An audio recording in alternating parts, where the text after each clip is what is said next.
ഇനി അടുത്ത് നമുക്ക് ആശംസകൾ നേർന്ന് സംസാരിക്കാനുള്ള ഒരാളിന് ഒരു പ്രത്യേകതയുണ്ട്.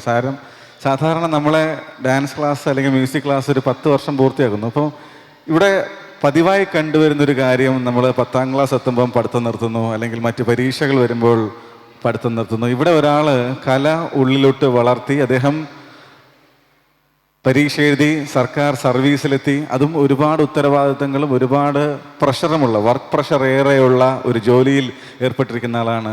നെയ്യാറ്റിൻകര CI ആണ് പ്രിയപ്പെട്ട പ്രവീൺ സാർ. അദ്ദേഹത്തെ 2 വാക്ക് സംസാരിക്കാൻ വേണ്ടി ക്ഷണിക്കുന്നു. അദ്ദേഹം മനോഹരമായി ഗിറ്റാർ വായിക്കുന്ന ഒരാളാണെന്ന് കൂടി അജീഷ് നേരത്തെ സൂചിപ്പിച്ചിരുന്നു. ശരിക്കും വെറുതെ വായിക്കുകയല്ല, മലയാളത്തിൽ അല്ലെങ്കിൽ എന്ത് പറയണേ, ഇപ്പം അവൈലബിൾ ആയിട്ടുള്ള എല്ലാ മ്യൂസിക് സ്റ്റൈലുകളും ചെയ്യുന്നു. ക്ലാസിക്കൽ വായിക്കും, അതുപോലെ റോക്സ്, ഫ്ലമിംഗോ, അങ്ങനെ എല്ലാ സ്റ്റൈലുകളും പ്ലേ ചെയ്യുന്ന, വെസ്റ്റേൺ മ്യൂസിക്കിൽ നല്ല പാണ്ഡിത്യമുള്ള ഒരു A ക്ലാസ് പ്ലെയറാണ് അദ്ദേഹം. അതോടൊപ്പം അദ്ദേഹം പഠിച്ച് ജോലി വാങ്ങിച്ചു, ജോലിയും കൊണ്ടുപോകുന്നു എന്നുള്ളതിന് ഒരു കൈയടി കൊടുത്തേ പറ്റൂ. കാരണം അതൊരു ഭയങ്കര കാര്യമാണ്, ഭയങ്കര വലിയ കാര്യമാണ്, വളരെ സ്നേഹം. ഞാൻ ഈ സംസാരിച്ചപ്പോൾ ഒരു കാര്യം വിട്ടുപോയി. ഈ ഇരിക്കുന്ന പോലീസ് ഓഫീസർ എൻ്റെ ഒരു അടുത്ത സുഹൃത്തിൻ്റെ ബ്രദറാണ്. അദ്ദേഹം ഒരു വലിയ ക്യാമറാമാനാണ്, പ്രജിത്ത്. അദ്ദേഹം ക്യാമറ കൈകാര്യം ചെയ്ത ഒരു നല്ല സിനിമയ്ക്ക് അവാർഡുകൾ ധാരാളം കിട്ടിയിട്ടുണ്ട്. ജലസമാധി എന്നാണ് അതിൻ്റെ പേര്. ഇടയ്ക്ക് എന്നെ വിളിച്ചപ്പോൾ എൻ്റെ ചേട്ടൻ ഇവിടെ പങ്കെടുക്കുന്നുണ്ട് എന്ന്. ചേട്ടനാണ് ബ്രദർ, അനിയൻ പങ്കെടുക്കുന്നു എന്ന് പറഞ്ഞു. നേരത്തെ ഞാനത് പറയണമെന്ന് പറഞ്ഞു വിട്ടുപോയതാണ്. ആ നല്ല കലാകാരൻ്റെ ഒരു സഹോദരനാണ് കൂടി ഇവിടെ ഇരിക്കുന്നു എന്ന് പറയുമ്പോൾ എനിക്ക് അഭിമാനമുണ്ട്. നന്ദി. അതാണ് ഞാൻ പറഞ്ഞത്, ഒരു വലിയ കലാപാരമ്പര്യമുള്ള കുടുംബത്തിലെ അംഗമാണ് അദ്ദേഹം, ബ്രദറും എല്ലാം. അപ്പോൾ ഈ കലയും പഠിത്തവും ജോലിയും എല്ലാം കൊണ്ടുപോവുക എന്ന് പറഞ്ഞാൽ അസാമാന്യ പ്രതിഭാശാലികൾക്ക് പറ്റുള്ളൂ. അതും ഇപ്പോഴും ഗിറ്റാർ പഠിക്കുന്നു എന്നുള്ളതാണ് ഏറ്റവും പ്ലസ് പോയിൻ്റായിട്ട് ഞങ്ങൾ കാണുന്നത്. എന്തായാലും 2 വാക്ക് സംസാരിക്കുന്നതിലേക്ക് വേണ്ടി കലാകാരനായ ആ ഒരു ഉദ്യോഗസ്ഥനെ വേദിയിലേക്ക് വളരെ സ്നേഹത്തോടെ നിറഞ്ഞ കയ്യടികളോടെ സ്വാഗതം ചെയ്യുന്നു.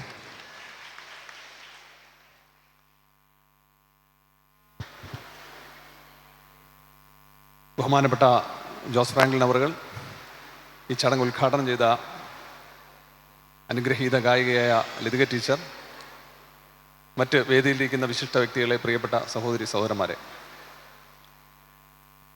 എൻ്റെ പ്രിയ സുഹൃത്തും അയൽവാസിയുമായിട്ടുള്ള അജീഷ് കഴിഞ്ഞ 10 വർഷമായിട്ട് നോയൽ മ്യൂസിക് അക്കാഡമി എന്ന് പറഞ്ഞിട്ടൊരു സ്ഥാപനം നടത്തുകയാണ്. മറ്റ് മ്യൂസിക് സ്കൂളുകളെ അപേക്ഷിച്ച് വളരെ നല്ല രീതിയിൽ പ്രവർത്തിക്കുന്ന ഒരു സ്ഥാപനമാണ് നോയൽ മ്യൂസിക് അക്കാഡമി. ഉദ്ദേശം 30 വർഷങ്ങൾക്ക് മുമ്പ്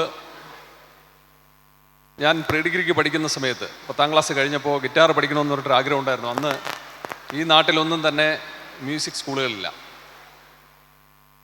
അന്ന് ബസ് കയറി ട്രിവാൻഡ്രത്ത് പോയിട്ടാണ് പഠിക്കാൻ പോയിട്ടുള്ളത്. വളരെയധികം അത്രയും യാത്ര ചെയ്ത് അങ്ങനെ പോകേണ്ട ഒരു സാഹചര്യം ഉണ്ടായിട്ടുണ്ട്.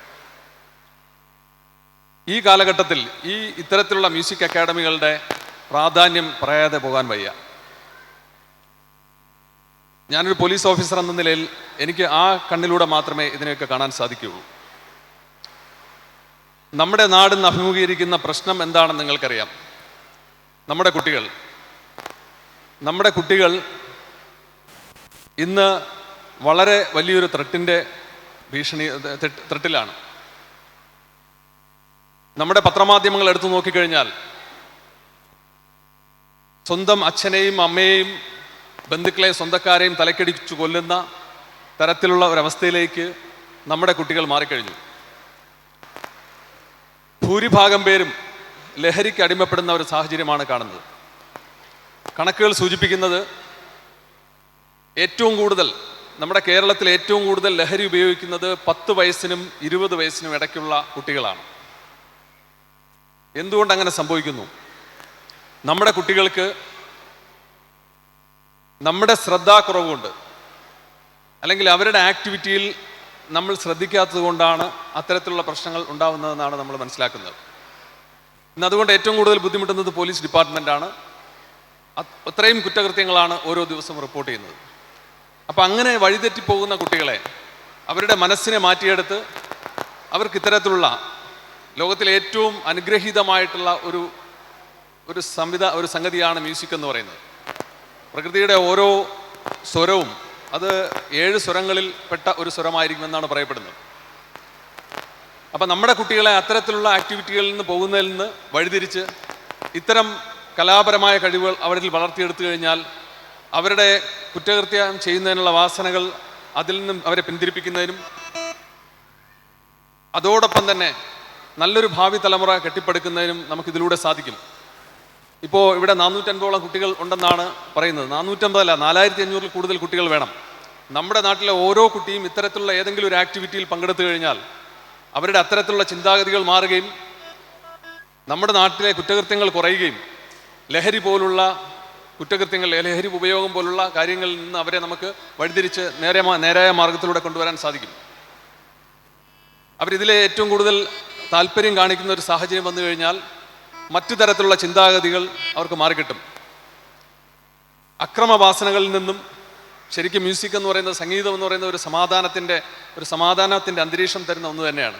മനസ്സിന് ഉല്ലാസം തരുന്ന ഒന്ന് തന്നെയാണ്. ഇത്രയും അച്ഛനമ്മമാരിവിടെ കൂടിയിരിക്കുന്നതാണ് വളരെയധികം സന്തോഷം തോന്നുന്നുണ്ട്. അവരുടെ കുട്ടികളെ ഈ ഇത്തരത്തിലുള്ള കലാപരമായ കഴിവുകൾ വളർത്തിയെടുക്കുന്നതിലേക്ക് വേണ്ടി അവരുടെ കൂടെ നിൽക്കുന്ന അച്ഛനമ്മമാരോട് ഞാൻ എൻ്റെ സന്തോഷം അറിയിക്കുകയാണ്. ഇതിലൂടെ നല്ലൊരു ഭാവി തലമുറയെ വളർത്തിയെടുക്കാൻ നമുക്ക് സാധിക്കട്ടെ. നമ്മുടെ നാടിനും നമ്മുടെ രാജ്യത്തിനും മുതൽക്കൂട്ടാവട്ടെ. അതിന് ഈ മ്യൂസിക് അക്കാഡമിക്കും കഴിയട്ടെ എന്ന് ആശംസിച്ചുകൊണ്ട് നിർത്തുന്നു. നന്ദി, നമസ്കാരം.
Thank you.